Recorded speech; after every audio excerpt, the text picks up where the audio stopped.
Good evening and welcome to the second in a three-part series of the 2006 Lowell Lectures in Astronomy at the Museum of Science, Boston. My name is Noreen Grice. I'm Operations Coordinator of the Charles Hayden Planetarium at the Museum of Science. This program is presented at the Museum of Science, Boston by the Charles Hayden Planetarium in collaboration with the New England Space Science Initiative in Education and is made possible through the generous funding of the Lowell Institute. This program will be available online through the WGBH Forum Network. In January 2004, President George W. Bush unveiled a new plan for NASA, the Vision for Space Exploration, with the goal of sending humans back to the moon by 2020 and onto Mars within the next few decades. Last week, Dr. Neil Tyson and Dr. Jonathan McDowell participated in an engaging discussion of NASA's vision for space and whether we should focus on sending people to other worlds or robots to distant parts of the solar system. Tonight's speaker believes that we should do both, and he speaks from experience as a person who has traveled in space. Dr. Jeffrey Hoffman is a professor of aerospace engineering at the Massachusetts Institute of Technology. He received a bachelor's degree from Amherst College, a master's degree from Rice University, and a PhD from Harvard University. Dr. Hoffman was a NASA astronaut from 1978 to 1997. He made 5 flights into space and was the first astronaut to log 1,000 hours of flight time aboard the space shuttle. Presenting Exploring Space with Humans and Robots, please welcome Dr. Jeffrey Hoffman.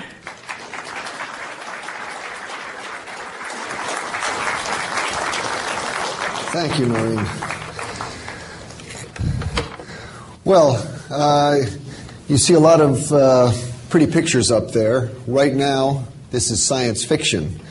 Let's look at the current situation in human spaceflight, which, in this country at least, is dominated by the shuttle. And I've been very fortunate.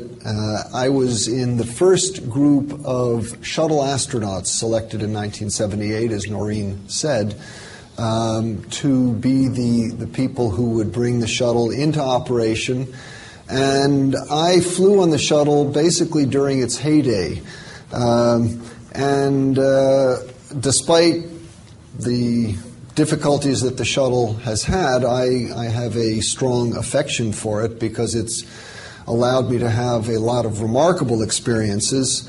And I'll just share with you a few of my favorite pictures of the most dramatic part of a shuttle mission, which of course is the launch, which starts when they light those 2 big solid rocket boosters. You get a big kick in the pants and you know you're going somewhere. Everything is shaking, tremendous noise, tremendous vibration. That's looking up the business end of the shuttle. It's very sad, I have to say, that early in the history of the shuttle there were people at NASA who should have known better, who tried to convince people that with the shuttle we had arrived at an operational era in space travel where flying in space was no more dangerous or difficult than getting into a 747 and flying to Europe. Well, 2 shuttle accidents have shown us that this is not the truth. It is a phenomenal experience. There is a tremendous amount of energy in a space shuttle. Sitting on the launch pad, you're sitting on the equivalent energy of a small nuclear weapon, and the secret, of course, is to release that energy through the engines over the space of about 8.5 minutes to take you up into orbit. There's a lot of vibration right when you leave the ground because it bounces off the ground, kind of echoes back at you. But the most violent I found was about between 45 seconds and a minute into the flight when you break Mach 1, and you're breaking it going straight up, by the way. And you get these shock waves, and during my first flight, I really thought the wings were going to fall off. It was shaking so much. In fact, it survives, and you have this magnificent experience of what we call riding the fire. The shuttle was designed to be a space truck. It's a multi-purpose vehicle. We've done a tremendous number of different things with it. It's the most versatile space vehicle that has ever been built. We've used it to launch satellites. We've used it to repair satellites in orbit and put them back into orbit. We've used it to capture satellites and bring them back to Earth for repair.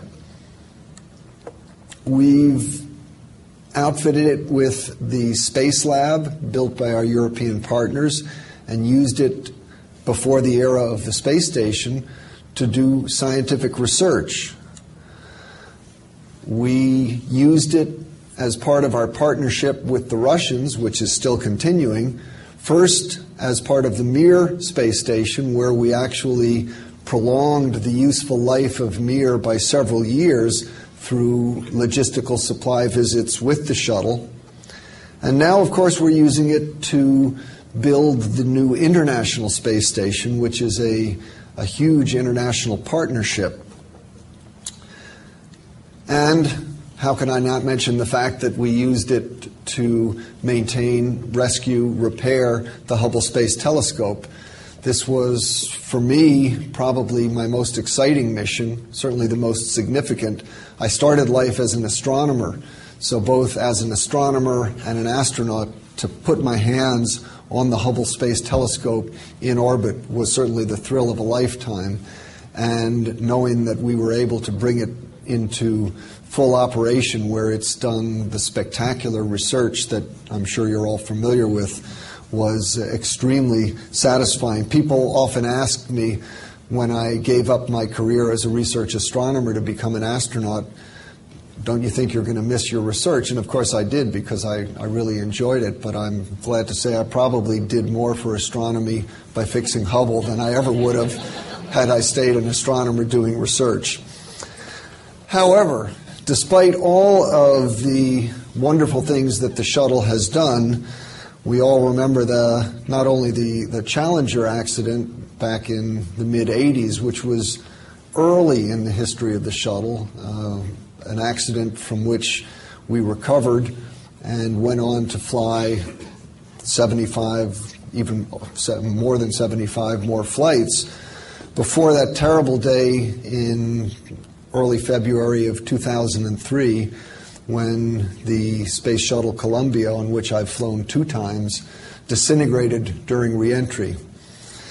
Now, it is true that both accidents, tragically, occurred because of things that we knew about beforehand. Neither one of them should have happened. But having said that, it has to be recognized that many compromises were made in the construction of the space shuttle. It is a very complex vehicle. It is a fragile vehicle.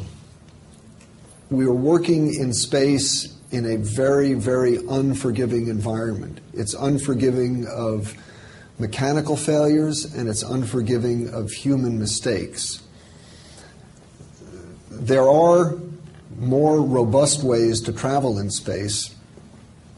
The shuttle, in order to fly safely, takes a tremendous amount of care and maintenance, and that's one reason why it has remained a rather expensive vehicle to operate. Moreover, it's getting old. And the shuttle celebrated its 25th flight, 25 years since the first flight of the shuttle, just last week. And it was never really designed to fly that long.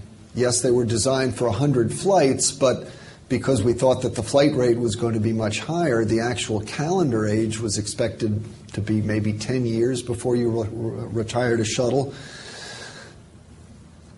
After any major accident like this, an accident investigation board is formed. This was no exception. The Columbia Accident Investigation Board did an excellent job at both determining the cause of the accident and convincing everybody at NASA that, in fact, the thermal protection system of the shuttle was much more vulnerable to impacts than many people thought. But to their credit, they did not stop just with the physical explanation. of the accident. They went to some of what they considered the root causes, and they went into the history and the sociology of the whole space program. And one of the things that they pointed out is that ever since the end of the Apollo program, there has been a malaise in the human spaceflight program of this country because we didn't really have a clearly defined goal. Yes, we were flying the shuttle. We did a lot of interesting missions. But lately, in particular, the shuttle flights were devoted entirely towards the construction and utilization of the space station. And is it really a sustainable activity over many, many years to have just one shuttle flight after the other going around the Earth, going back and forth to the space station? Is that something over the long term which the U.S. public is going to be willing to support?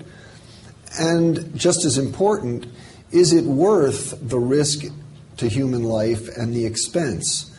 And their conclusion was no, that's not a sufficient justification for human spaceflight, particularly government-financed human spaceflight. I'll have something to say at the very end of this about the new direction of privately financed spaceflight. If you're paying for it yourself, you can do whatever you want. But if the government is paying for human spaceflight, there should be an overriding goal, something that's worth the risk and the expense.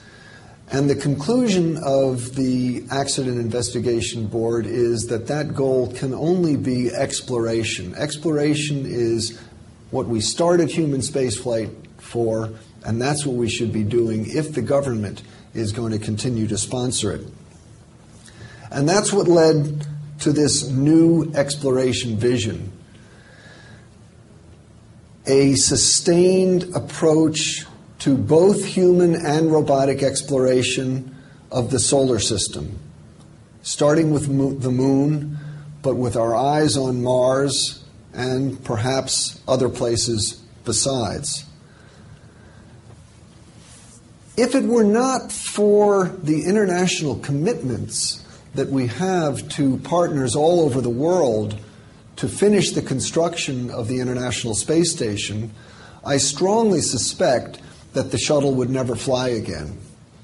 But we do have these commitments, and we would like the future exploration program to be an international partnership, and there is no way that the U.S. can continue to be recognized as a reliable international partner in space activities if we don't fulfill our current commitments.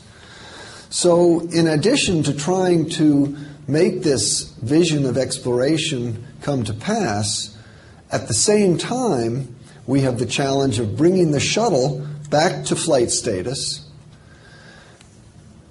We will fly it for another 5 years or so, until 2010. Its almost exclusive goal will be to complete the construction of the International Space Station. How the space station is going to be utilized in future years is still a big policy decision that I have to say has not really been resolved. But we will finish the construction.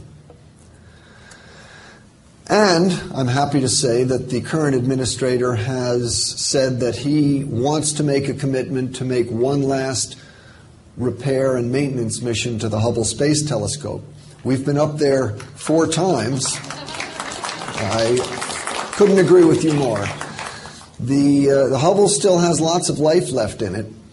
And the amazing thing about Hubble is that every time we visit it, we leave it as a new telescope, more powerful than it was before, because we not only repair things that have broken, we put in new, more sensitive instruments. And we have already built on the ground, waiting to go, a new, more powerful camera, which will replace the wide-field planetary camera that I installed back in 1993. In fact, I'll look forward to see it coming back so I can see it again. That'll be kind of fun.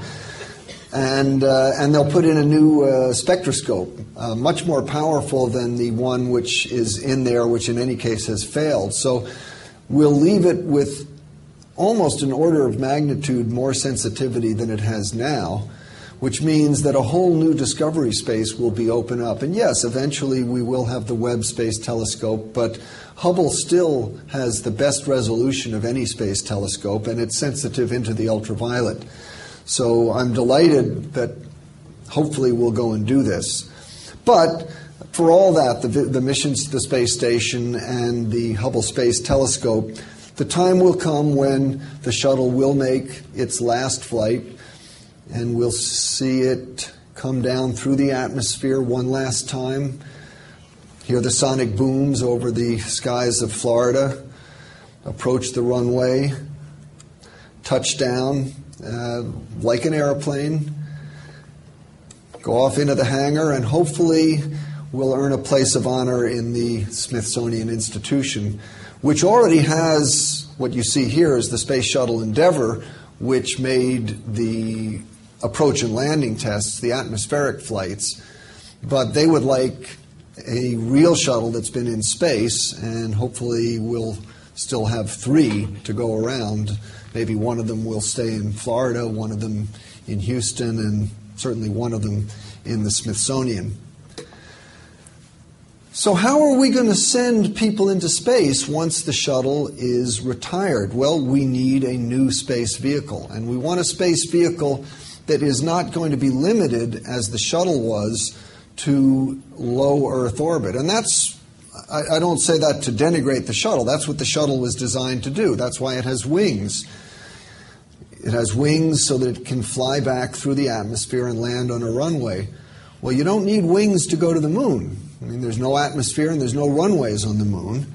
What you probably need is something, well, here's the moon, and also, as I said, our vision has to go beyond the moon because we want to develop a system which ultimately will be capable of taking us to Mars and perhaps other destinations.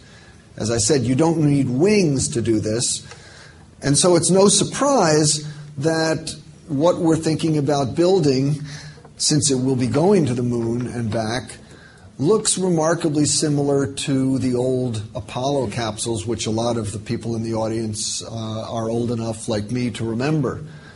Now, there are some differences. You can't really see the scale of this, but it's about twice the size of an Apollo module. This is called the Crew Exploration Vehicle, the CEV. Perhaps we'll give it a more romantic, dramatic name when it's built. I don't know. For right now, it's the CEV. It's being designed so that it can fit up to about 6 people in it rather than the 3 of Apollo. You also notice it has landing bags, and you see it getting ready to land in the western desert rather than out in the ocean somewhere. It's very expensive to mobilize the U.S. Navy to go pick up astronauts out of the ocean. We'd like it to land on land. Obviously, it will have emergency water capability. That's the way the Russians built their vehicles. We need a vehicle to launch it. The concept that is being developed for new launch vehicles is designed as much as possible to make use of the technology which was developed for the shuttle system. I mentioned that the shuttle will be retired in 2010, but I'm referring to the shuttle orbiter, the airplane-like object with wings. But we've got an incredibly powerful propulsion system, both the external tanks and the solid rocket boosters. And if you look closely, you'll see something that looks remarkably like a solid rocket booster being used as the first stage, and in fact that's exactly what it is. This is a little bit out of date because they've decided to use a slightly more powerful version that will be 1 segment longer, but it's basically the solid rocket boosters that were used to power the space shuttle. Right now we've had 114 flights of the shuttle. That means 228 flights of solid rocket boosters in space with only 1 failure on Challenger. That makes the solid rocket booster the most reliable rocket that has ever been developed, and it's human rated already. So it makes good sense to make use of it. A lot of people are kind of surprised. They ask me, gee, wouldn't you feel nervous flying on top of a solid rocket booster? And I say, geez, I've flown on 10 of them already. So we will need a new upper stage. And there was a lot of debate as to whether to base the engine on the space shuttle main engines. That was the original idea, but it turns out that these main engines were really designed to be started on the ground. They're cryogenic engines. They need to be cooled down.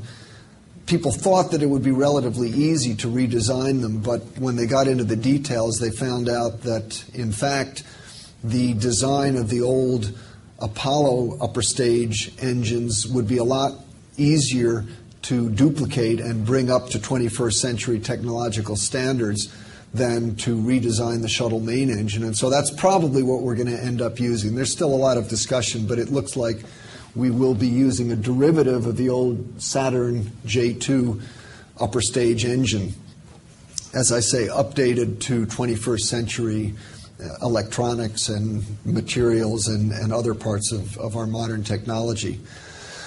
So this is really the task that NASA is working on now in parallel with bringing the shuttle back to flight readiness. And it's a huge financial challenge to design and build a new system while you're trying to operate your old system.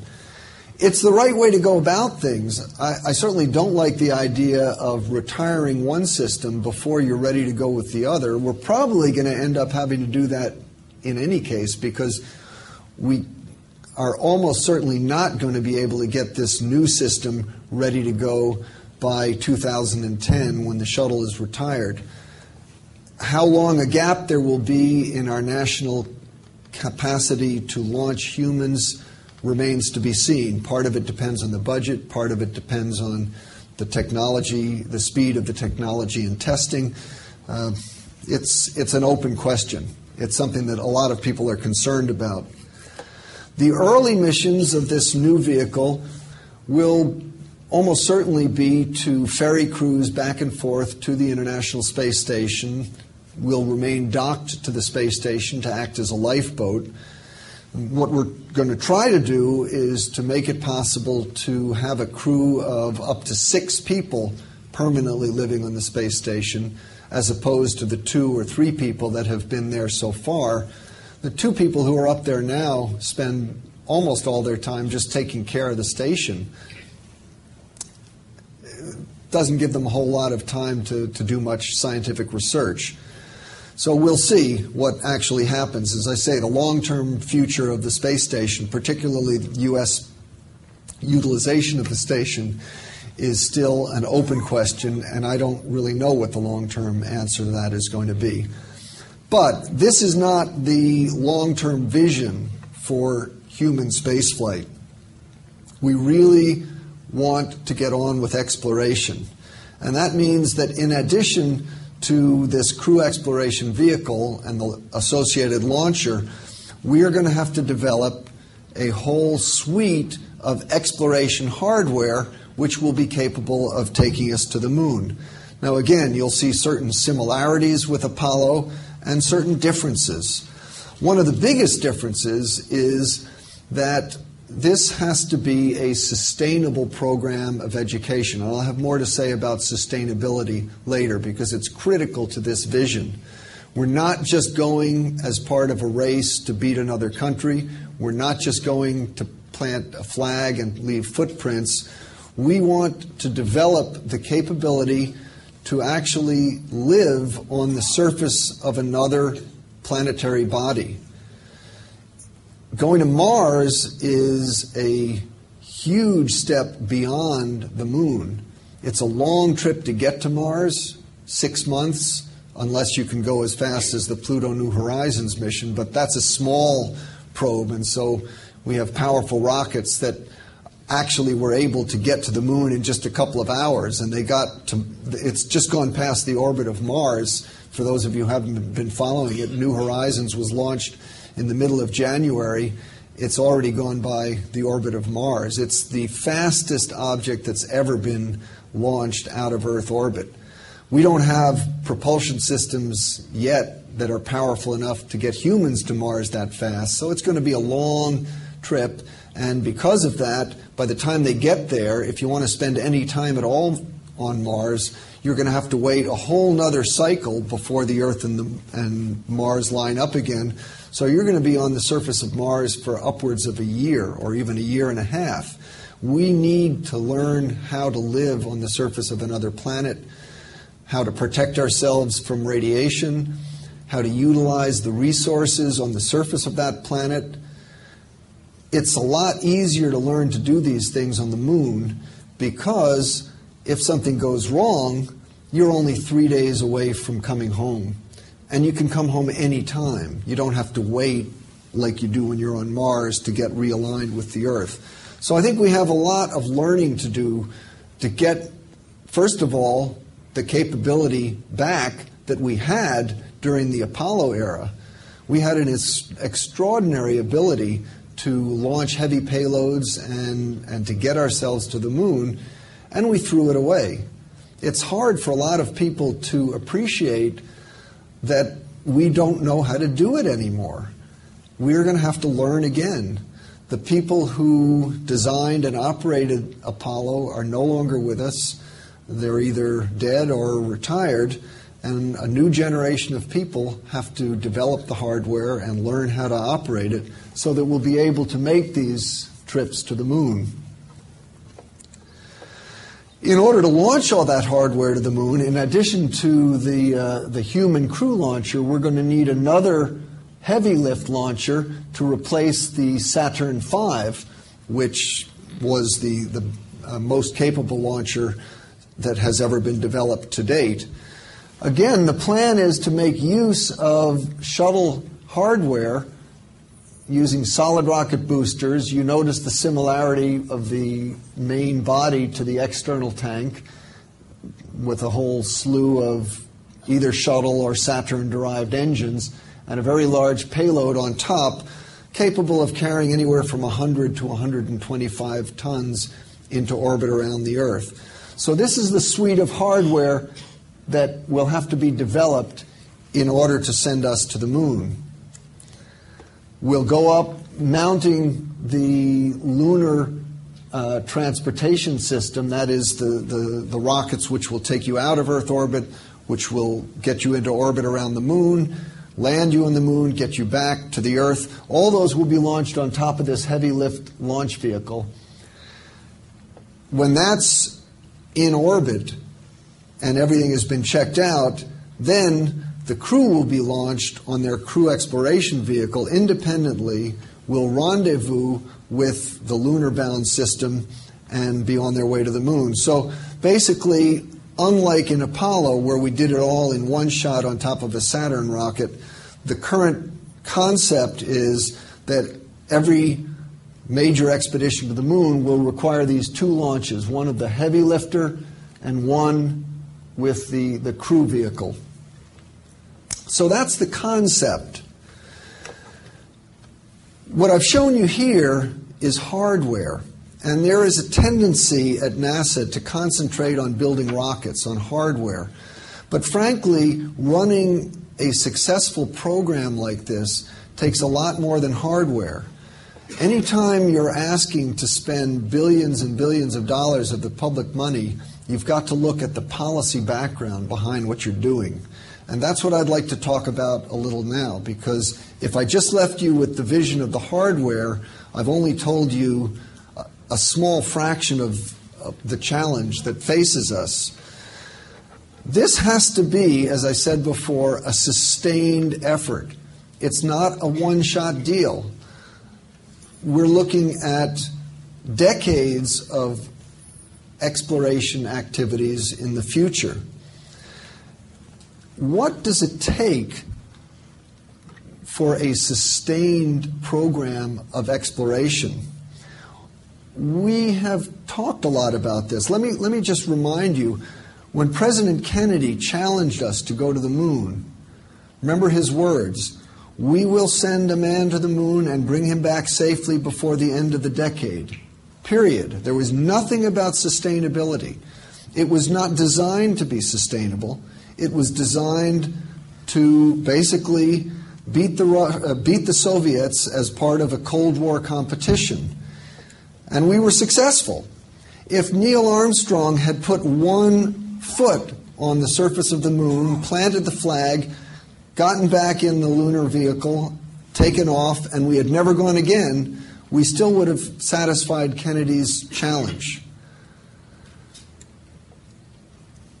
What does it take to be sustainable? We've thought a lot about this, and I would put forward that there are at least 4 basic requirements in order to have a sustainable program. And this is every bit as important as building the hardware, because we can build the hardware and lose the political support and never get a chance to use it. Let's remember that we had 3 Saturn V rockets which were built and ready to go, and they're sitting in museums, in space centers around the country. So what do we need to have a sustainable program?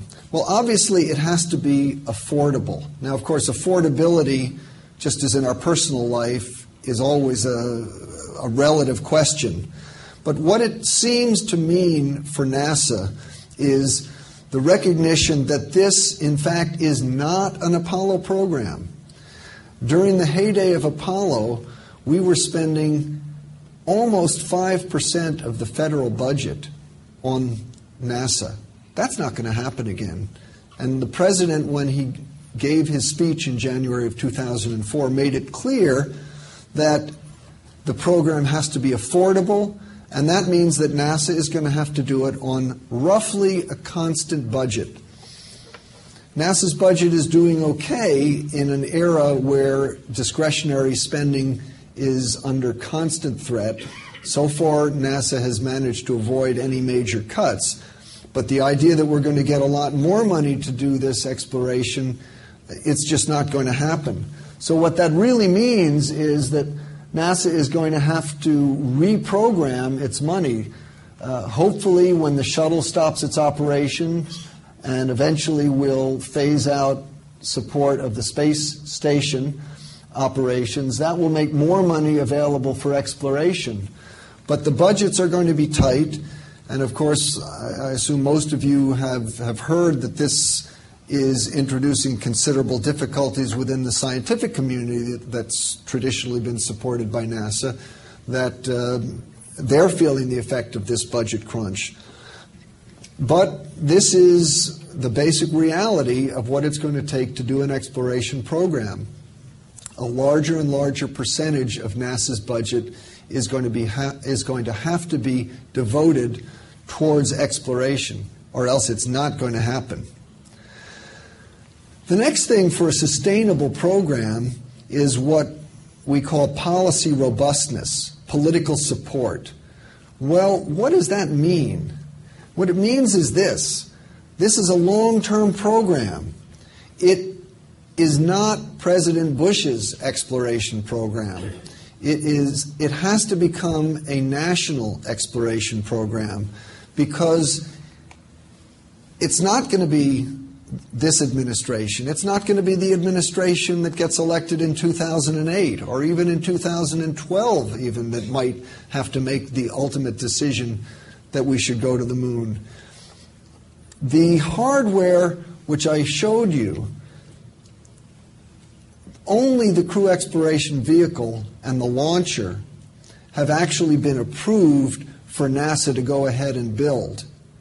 That is something that we definitely will need in order to replace the shuttle, and the political decision has been that this country wants to maintain the capability to launch humans into space, and therefore this is an approved project with a large budget to go along with it.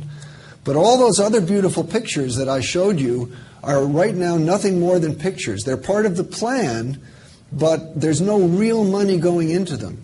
And so it will have to be future administrations that will make the decision that, yes, we are actually going to go ahead and go to the moon.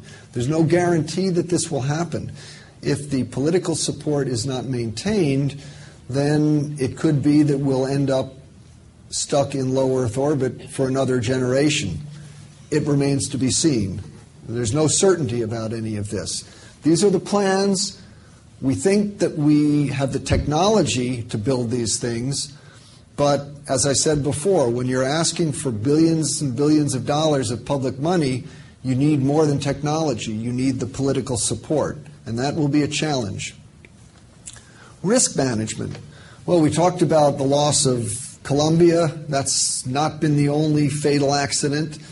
The Challenger, Apollo 1 fire, Apollo 13.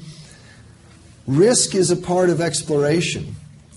Our society has become a lot more risk averse. The people who build this hardware and operate it have to do everything possible to make it as safe and robust as possible. But if the public and our political representatives are not willing to assume a certain level of risk, we will never explore. This has been true about exploration since time immemorial. Exploration involves risk, and if you're not ready to assume a certain level of risk, you're not going to explore. And finally, if you're going to be exploring, and if you're going to be spending significant amounts of public money, then the people who are your stakeholders, the public, the media, the Congress, have to find a value in what you're doing. And this is where we need to maintain the long-term vision of where we're going, and why I think that the robotic exploration which we're carrying out now on Mars is so critical. Because everything that we learn about Mars just seems to make it a more and more interesting place to want to get to know.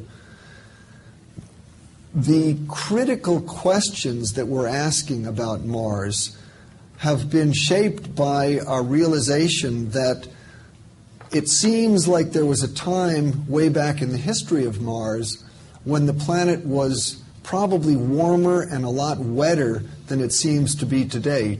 Today Mars is like an Arctic desert, but there are indications all over Mars of landscapes that seem to have been sculpted by some sort of fluids.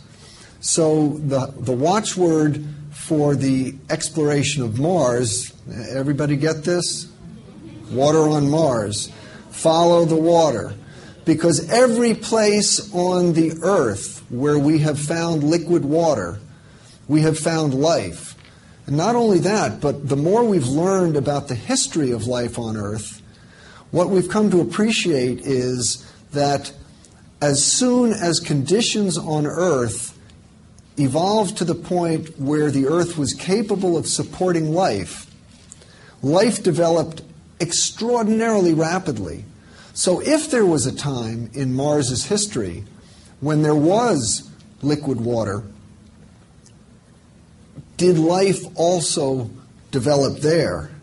And we know that there is still water on Mars. These are this extraordinary view taken by the European Mars Express of the polar cap. There's water ice there as well as carbon dioxide ice.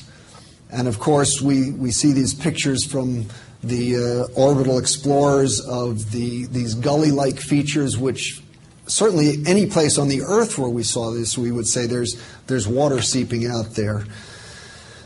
If we could discover some evidence of life that had evolved on Mars, or perhaps is even still living. I mean, who knows what's going on underground? I mean, there are organisms on the Earth which have been discovered living kilometers below the surface, which have learned to digest rock. And if the Earth were to dry up now and turn into a dead planet like Mars seems to be, these organisms under the ground probably wouldn't even know the difference. So who knows what lies deep beneath the soil of Mars?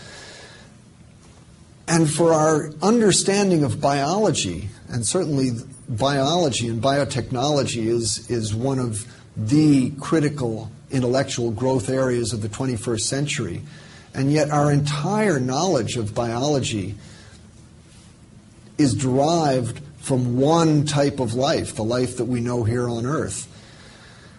How much would you know about principles of universal linguistics if you only speak one language? So if, and of course there's no guarantee, maybe there was never any life on Mars, but we'll never know until we really look for it seriously. And our rovers, our robotic machines, which are crawling around doing such an incredible job, which are now just getting ready to hunker down for the second Martian winter. I hope they survive.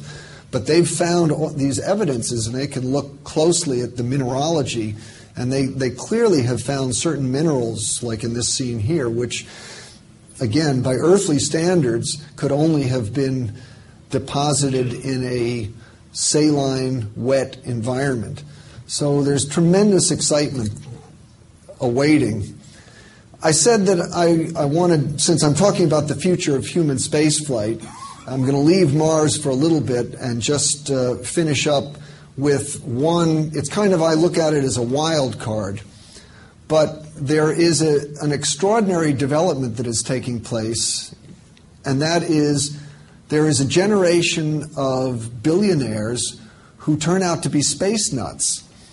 And they're putting a lot of real money into developing private systems to be able to fly into space. You all know about the X Prize. It was a $10 million prize for the first privately financed and operated spaceship to go up above 100 kilometers and repeat it within 2 weeks.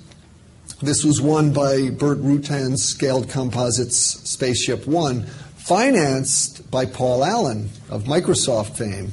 And there's Jeff Bezos and now Richard Branson from Virgin Atlantic and Virgin everything else, actually, who has joined forces with Burt Rutan to create Virgin Galactic Space Lines. And they claim that by 2008, if you happen to have $200,000, you'll be able to ride on their Spaceship Two and get 5 to 10 minutes of weightlessness in the blackness of space, where you can look out and see the curved horizon of the Earth and actually come down with your astronaut wings. And the hope is, with a little bit of competition and development time, that the prices will come down to, maybe not where everybody can afford it, but where it gets to be in the realm of adventure tourism.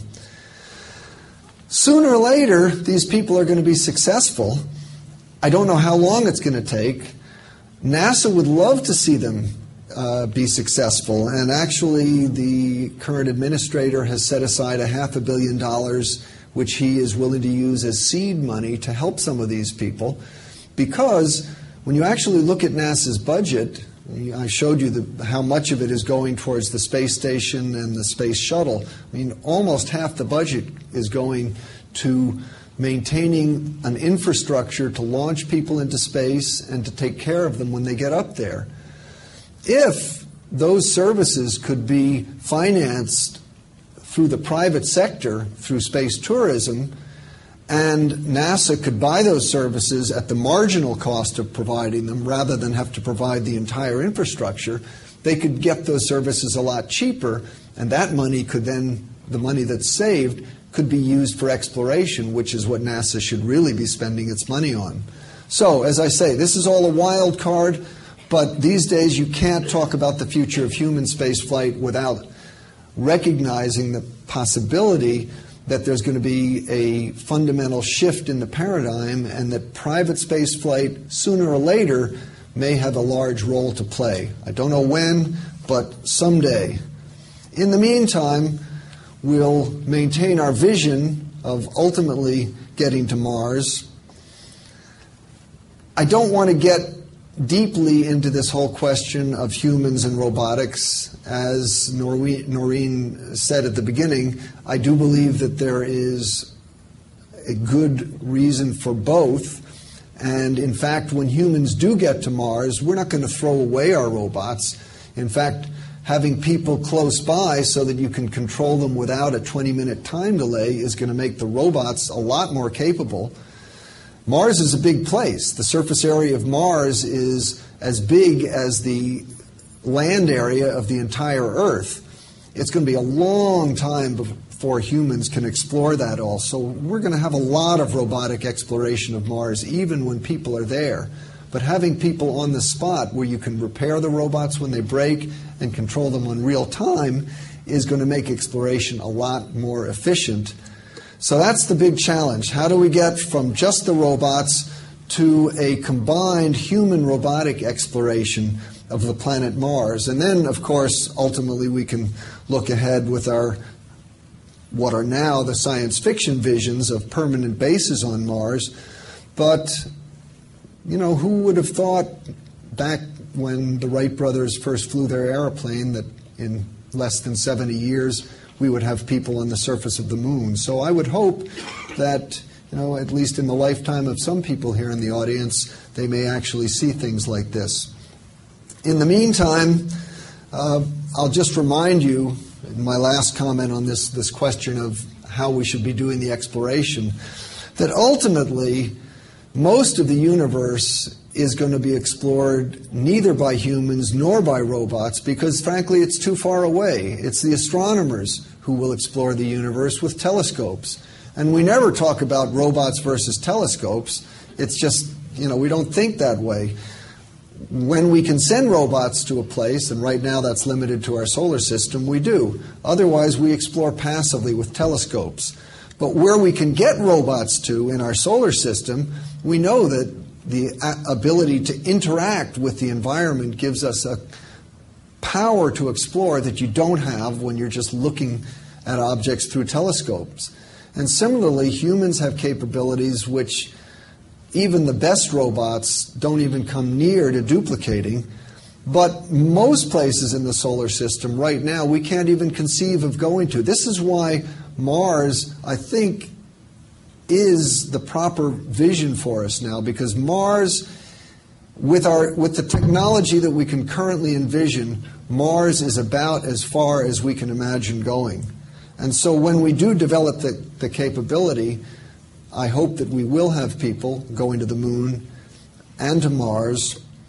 For now, we will have to keep this as a vision. There's a lot of work to do just to get the shuttle flying again, and then to build the new vehicles that will allow us to keep flying in space once the shuttle is retired.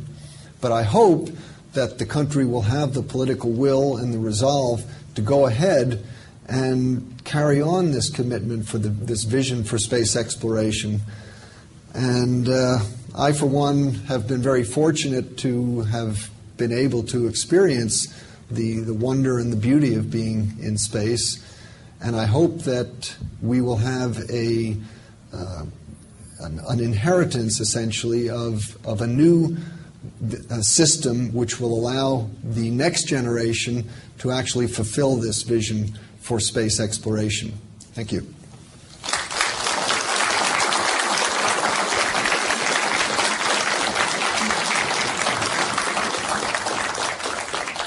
I think Dr. Hoffman has some time for questions, if we have questions. And somewhere there was a oh, you have the microphone. And we're going to be passing the microphone to the person who will ask the question so our captioner can hear that question and type that up.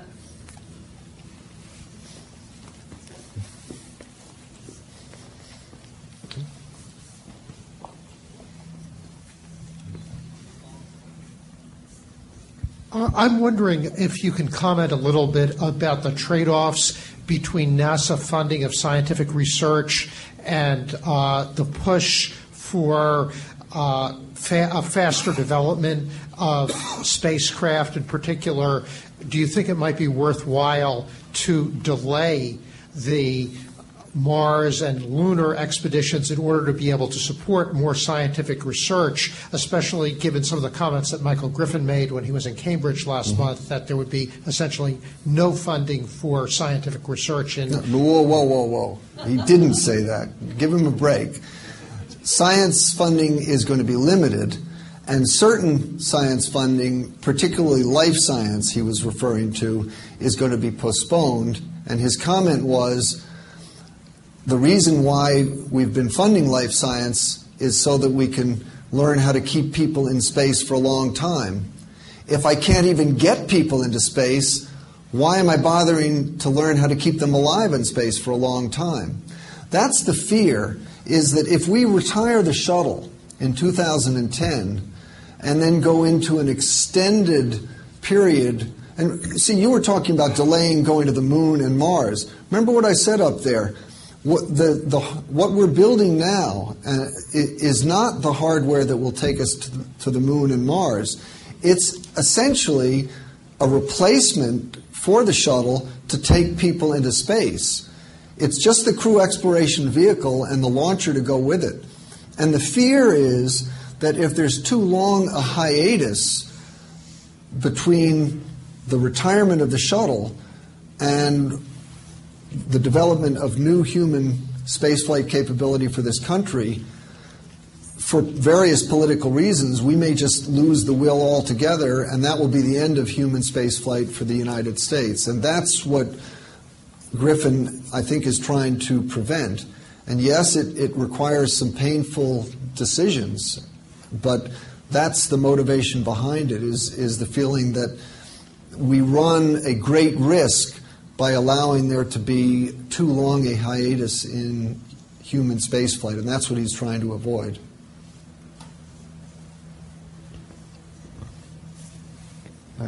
Right behind you, maybe?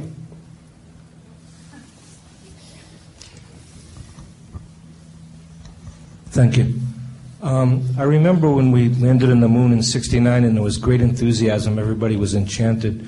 Then a few years later, everybody started saying, well, why are we spending all this money on space? We should be solving our problems back home. And to make space exploration sustainable, we have to keep as you said, we have to keep the public interest. Is there any effort or funding to, like public education, to try to educate a generation with maybe a different attitude toward the value of science and exploration? That's always going to be difficult. And there's several parts to your question. I mean, it's inevitable that people will say, you know, why are you spending money on this when we could be solving problems? There's several comments you have to make about that. When people do public opinion polls and you ask members of the population how much money NASA spends, most people have wildly inflated ideas of how much money we actually spend on space. You know, they know it's not quite as much as we spend on the military, but almost. And when you ask people, you know, should we continue to spend so much money on space when we have all these problems on the Earth, a lot of people will say no. But if you phrase the question differently, and of course that's the trick to all of these opinion polls, if you say, if NASA can continue to spend between 0.6 and 0.7% of the national budget and get us to the moon and Mars, would you support that? Then the support is overwhelming. So it is a big challenge to get people to realize actually how little money NASA is spending and how much we get out of it. Does NASA's public affairs division do a really good job at getting the message across? I'm afraid not. And that is a big challenge. Part of my question was, the new generation is going to be sustaining. The new generation of young people are going to be sustaining this. Is there a way to educate them and inform them, you know, on a mass scale in the public? Well, I mean, the problems of educating the younger generation in science and math and engineering is a huge challenge for our country, and that's well recognized. But you can have an educated generation that still doesn't necessarily mean they're going to support space exploration. I think there's two different questions. In fact, I think among the public, as I say, when you ask the question in the right way, generally the public is very supportive of space exploration, and the younger the people are, generally the more supportive they are. So I don't really think that it's a problem getting young people excited about space exploration. I think the big challenge is to make an exploration program which will be worthy of their excitement and which will be sustainable. What I hope is that enough exciting discoveries will come from it that the program will will continue to evoke excitement.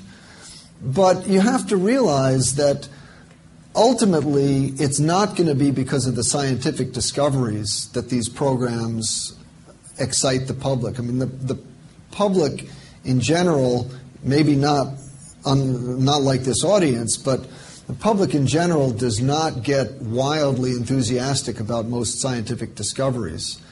Hubble telescope is popular largely because it produces such beautiful pictures. And a lot of the people don't understand the science behind the pictures, but they're still excited by it because, they perceive there's something wonderful that we are discovering here. I hope that the same thing happens when they start to see what people are able to do on the surface of other planets, that they will be doing things which are truly wonderful. But that remains to be seen. And it certainly is a challenge. It will be a challenge to communicate those experiences to the public. And if we don't do that, then we lose the support and we won't have a continual program. There's a question way at the back, I see.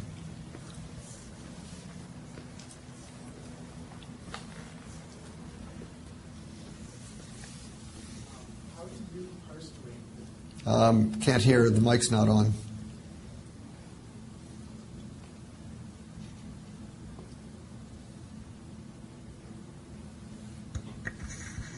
Well, let's try the other mic. How do you personally address claims of conspiracy theorists that deny the actual landing on the moon and the success of the lunar missions? I think it's a bunch of rubbish. There's no earthly reason to doubt that we landed on the moon. And I don't think it's worth spending time on. I think it's a disservice. When Fox Television put on their program, asking these questions, I think they did a huge disservice to the American educational system, because kids look at this who are too young to understand what is going on, and then they go to their teachers and say, what's going on? Did we really go to the moon?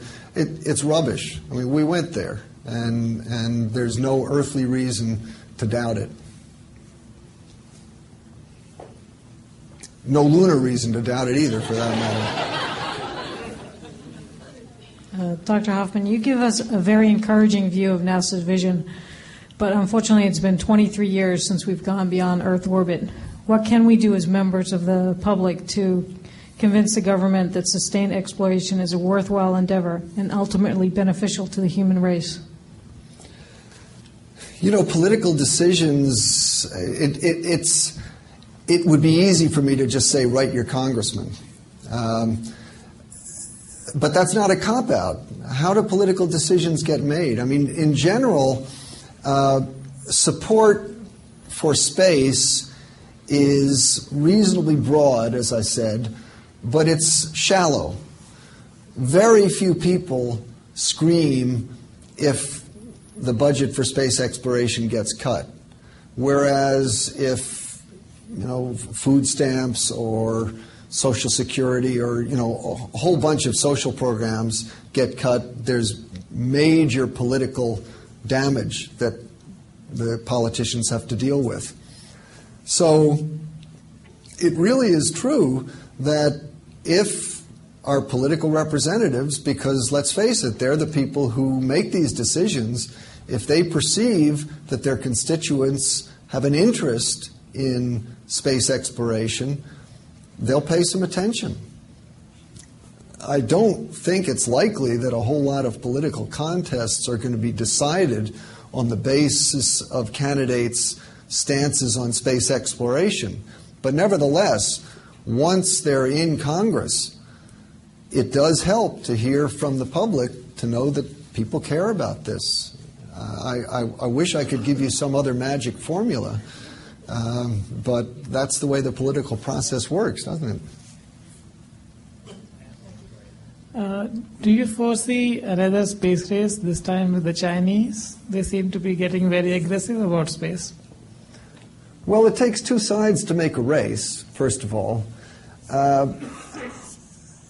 It's really hard to know what's going to happen with the Chinese have clearly decided, and they have been very honest about the reasons for their prestige as a world power, as an area in which to expand their economy. For many reasons, they want to become a world power in space. But it's no longer a bipolar world. Yes, it's true that the Chinese now have the capability of launching people into space, but they're by no means, along with the U.S. and Russia, they're by no means the only country with the ability to launch satellites into space. I mean, many countries now can do that. And many countries conduct activities in space, economic activities, Earth observation activities, military surveillance activities. So we live in a much more multipolar world. It's unlikely that a race with the Chinese is going to materialize in the way that we had a race with the Soviet Union at the height of the Cold War. On the other hand, it is a very interesting question, and I have no particular expertise in answering this, but how would this country react if the next human being to stand on the surface of the moon is not American? I don't know the answer, but it is an interesting thing to contemplate, because human spaceflight has become, for all its ups and downs, human spaceflight has become identified as part of the American culture. It's something that we identify with. People still look back on Apollo with pride as being a high point in our country's history in the 20th century. And if we ever had the perception that we had lost our leading role in this, I suspect it would be rather painful. More than that, it's speculation. Has it penetrated anybody's skull that the first country in the slightly longer term to actually get some kind of sustainable presence, even on the moon, not even just Mars, will be able to acquire resources, which there's a lot of struggle over resources now. It's a lot easier to move them down from the moon or Mars to the Earth than it is to move things that way. And it may be possible that whatever country actually does have a sustainable presence on another planetary body would have an amazing amount of resources to control. And has there been any thought of promoting this? It has penetrated the skull of the President's science advisor, John Marburger, who has said in public that he is not nearly as interested in the exploration of Mars as a reason for going to the moon. Instead, he's more concerned with developing the ability to expand our economic sphere of activity to the surface of the moon, to learn to use lunar resources, and this would be a potential growth area for our economy. So yes, it has occurred to a lot of people. I didn't really mention that because, you know, it's something that people think about, but right now the cost of getting to the moon is so enormous that even if the lunar surface were made of pure gold or diamonds, it would not pay to bring them back to the surface of the Earth. On the other hand, if we're really thinking in terms of becoming a spacefaring civilization where we actually want to do things in space, then the ability to get materials on the surface of the moon rather than have to launch them out of the Earth's gravity well starts to make real economic sense. And I think that's probably a more likely economic payoff than getting things on the moon and trying to bring them back to the Earth.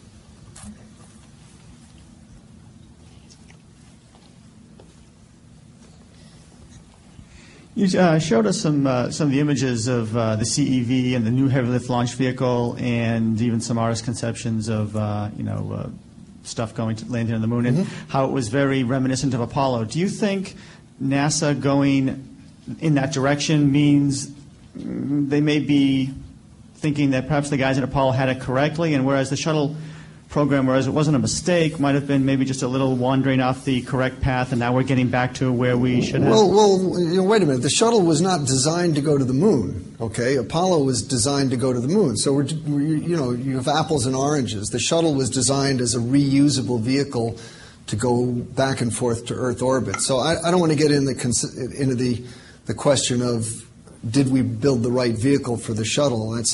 I taught a course all last fall in the systems engineering of the shuttle, and there's a whole lot of sociology and economics into why the shuttle came to be like it was. It clearly was not the best vehicle that we could have built at the time, but there were many political and economic reasons which went into why it was built the way it was. In hindsight, we've learned a lot from the experience. But if you're going to go back to the moon again, then it's not surprising that there were a lot of smart people who designed Apollo. So it's not surprising that we see a lot of similarities. In fact, one of the challenges for the engineers of our generation is, can we free ourselves of the concepts of Apollo so that we can really explore the full engineering trade space and come up with new ideas, which hopefully there are other ways of doing things that we need to think about. And we don't want to be prisoners of Apollo. I mean, Apollo, in one sense, was our finest hour in space, but at the same time, it has been, in some sense, a curse to NASA ever since, because people keep thinking back to, that's the way we have to do things. And that's not the only way to do things. And we're in another century now, and we've got to do them. Certainly we can't spend the amount of money that we did in Apollo, so we have to get a more efficient, more economical way of doing things. We might have time for one last question. Right up here. Do you think maybe say by the end of this century, nearly 100 years, some people will come up with an entirely different propulsion system so that we wouldn't have all the lack of safety and rumbling and everything and expense, and it'd be more like flying a plane? Well, I'd like to think that it'll be more like getting in an elevator. I don't know how many people here have heard of the concept of the space elevator. It's something that's close to my heart. 2 of my 5 space flights were with the tethered satellite system, where we actually deployed a satellite on a thin cable about 12 miles long. Spectacular view, by the way. I felt like Jack and the Beanstalk looking at that thing up there. But that is the first step on the way to a space elevator, which is a concept originally written about in around 1960 by Artsumov, a Russian engineer, picked up by Arthur C. Clarke, who wrote a novel about it called The Fountains of Paradise. I figure if Arthur Clarke writes about it, sooner or later it's going to happen. He has a pretty good track record. The basic concept is objects like to be elongated along a radial path pointed towards the center of the Earth and the zenith. Gravity stabilizes them. We did ours 12 miles long, but you could just as well do it many tens of thousands of miles long and have a cable stretching all the way from geosynchronous orbit, 22,000 miles, down to the surface of the Earth on the equator, and actually build up a structure where you can have elevators going up and down, powered just by electricity. No more rocket engines. Imagine you step into the cabin, you push the button, geosync, and you sit there for, have a little picnic lunch while you're on your way up, enjoy the view. Gravity will gradually decrease as you get up there, and finally you'll get up to 22,000 miles. And, of course, the cable has to stretch beyond in order for the counterbalance, and you can go up the cable to the point where you'll be at escape velocity. So just using electrical power, we can launch as much mass as we want into escape from the Earth. That is the point at which we will truly have become a spacefaring civilization. When it's going to happen? Well, the limiting factor is right now the strength of materials. NASA has a contest out for someone to develop the strongest material, which right now we think is probably going to be based on carbon nanotubes. I had the opportunity of speaking with Richard Smalley back at Rice University before he died a few years ago, but he won the Nobel Prize in Chemistry for his work with carbon nanotubes and buckyballs. And he showed me a quote from Arthur Clarke's book. The book was written from the point of view of life in the 23rd century, and it was referring back to a time in the late 20th century when chemists for the first time had developed this material which was made of pure carbon. It was the strongest material not only that was ever made, but that was ever possible to be made, because it was the ultimate atomic bonding.